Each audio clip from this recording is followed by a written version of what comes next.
Okay, so today we're going to do Unit 4, Day 5, which is talking about the Pythagorean Theorem. So, first thing we need to know is that Pythagorean Theorem is dealing with a right triangle.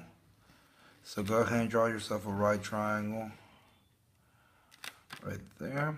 Now, the way we can tell something's a shape is triangle is right angled is because it has a little rectangle, like a little square at the corner. Now, this is known as a 90-degree angle. So that's what makes it a right angle, which makes it a right triangle. Now, when you're dealing with a right triangle and you're dealing with the Pythagorean theorem, you have one of the sides is called the hypotenuse. So the hypotenuse will be this side, and it's known as the hypotenuse because it's the largest side and it's across the 90-degree angle. Now, when we're dealing with the theorem, the hypotenuse is known as the letter C. Okay? Now, the other two sides of the triangle are known as the letter, are known as the legs. Okay? So the legs are the other two sides of the triangle. Now, the hypotenuse is the letter C. That's the only one that matters. The other two can be either or, so it doesn't matter which one you write down as A and which one you write down as B. But the other two legs are known as A and B. But the hypotenuse is always known as the letter C. Now, the theorem itself is A squared plus B squared equals C squared. So A squared plus B squared equals C squared is the theorem we're going to be using. So this is known as the Pythagorean theorem, and this is where we get the letters from. So the A and the B come from the legs, and the letter C is the hypotenuse, which is across from the 90-degree angle, and or it's the largest side of the triangle. So let's go ahead and do an example. So example number 1, find the length of the missing side. Round your answers to the nearest hundredth, which is 2 decimal places. So the first thing you will always need to do when you're dealing with Pythagorean theorem is determine which one is the letter C, which one's the hypotenuse. So the easiest way is to locate the corner, or the corner with the little square on it, or the 90-degree angle, and go across from there. If you go across from the 90-degree angle, you will get the letter C. So that means my letter C is X. So that means C is what I'm looking for. So that means the other two numbers will have to be A and B. Okay?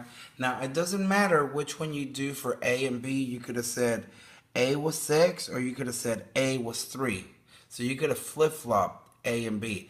The only one that matters is C. That one is the one that you need to pick correctly, because if you pick C as the wrong item, then you're going to get the wrong answer. So that, with that being said, now I can substitute my numbers into my theorem. So my theorem is A squared plus B squared equals C squared. Now, I said A is 6. So I'm going to put, instead of the A, I'm going to put 6. And don't forget to write down your square. The square doesn't go away. The only thing that changes is the A. And we took out A and put 6 in its place. Plus, instead of the letter B, you're going to put in a 3. And don't forget your square. Equals C squared. Now, I need to solve for C. So what I need to do is I need to get rid of the squares, okay? Now, 6 squared.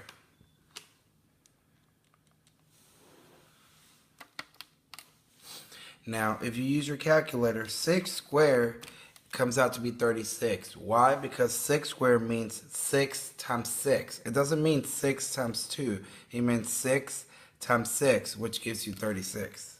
Okay? Bring down your plus. Now let's take care of 3 squared.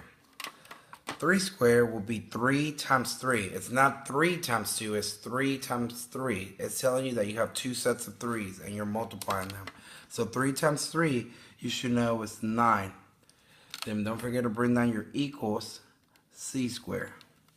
Now, I need to add these two numbers. 36 plus 9 comes out to be 45. Don't forget to bring down your equals c squared. Now, this is the new step, okay? Now, to be able to get rid of a square, you have to do the opposite of a square. And the opposite of a square is square root, okay? And the square root looks like this, and you have to apply it to both sides. Now, what happens is, when you take the square root of a square, they eliminate each other, okay? So that means I'm left with c, okay, equals that. Well, I don't like it like this, okay? I don't like square root of 45. So what I'm going to do is I'm going to go to my calculator, and I'm going to click second. And I'm going to click where it says x squared, and that gives me my square root symbol. And I'm going to type in 45, and I'm going to click enter. And that gives me my answer, which is 6.71 once I round to the second decimal place. So this is my answer. So that means my hypotenuse is 6.71, which is the missing side.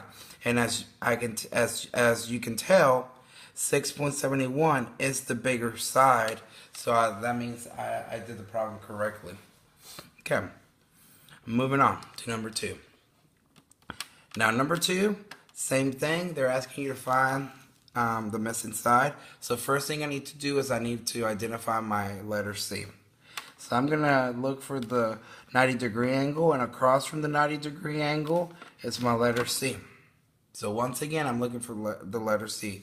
Now, if you notice, A and B are going to be 4 and 7. Like I said before, you could have said that 4 is B and 7 is A. These two can be either or. The only one that matters is C. So it's important that you identify which one is the hypotenuse. And in this case, the hypotenuse is the X, which is what we're looking for. Now, let's plug these numbers into my theorem. A squared plus B squared equals C squared. Now, A squared will be 4 squared plus B squared, which will be 7 squared, equals C squared. Now, as you noticed, last time I took the time to square each number one at a time. But this time, I'm just going to let the calculator do all the hard work. So what I'm going to do is, I am going to type 4 squared plus 7 squared, just like it is on my paper, onto my calculator. And I'm going to click enter, and it gives you the result. So 65. So when I square 4 squared and add it to 7 squared, I end up with 65. So bring down your equals, C squared. Now the opposite of a square is the square root. So I have to take the square root of both sides. Now the opposite of a square root and a square will equal being eliminated. So that means I'm left with just the letter C. So now I'm going to take the square root of 65 using my calculator, and that should give me my final result, which is 8.06. So that means my missing side is 8.06. Okay. Moving on to number 3. First thing I want to do is identify my letter C. Letter C, which is the hypotenuse, is across the 90-degree angle. So that means my letter C is once again the X. That means I'm going to make 14A and 22B. Now let's apply our numbers to our theorem. A squared plus b squared equals c squared. So that means it will become 14 squared plus 22 squared equals c squared. Now, just a side note, you could plug in the x in for the c if you wanted to, but I mean, it's still the same letter. It's still going to be a letter, so you're still solving for that letter, so it really doesn't matter. I just prefer to stay with the theorem and just leave it at c or whatever letter I'm looking for. So in this case, I'm looking for c, so I'm just going to leave it at c instead of trying to plug in x, okay? But if you wanted to, you could plug in x and just solve for x, which is just the same thing. But anyways, let's go ahead and take our calculator and type in 14 squared plus 22 squared will give me a result of 680.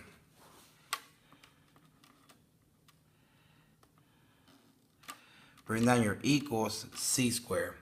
Now the opposite of a square is square root. Now when I square root a square, they cancel each other out, and I'm left with c equals, and the square root of 680 will be 26.08 because the 6 changes the 7 to an 8. So we get 26.08 as my missing side of the triangle. Okay, let's go ahead and flip to the other side. Now, as you can tell, these problems are a lot easier to do because they do not have a picture. Literally, they're giving you the A, the B, and the C. So we know we're looking for C. So that means, using my theorem, a squared plus b squared equals c squared, I can just plug in my numbers. Okay, so 3 squared plus 4 squared equals c squared. Now I'm going to use my calculator to let this, to solve this little part. So 3 squared plus 4 squared. So 3 squared is 9 plus 4 squared, which is 16. So 9 plus 16 is 25. So you should have gotten that on your calculator. But just to show you, 3 squared plus 4 squared equals 25. Now, bring down your equals, c squared.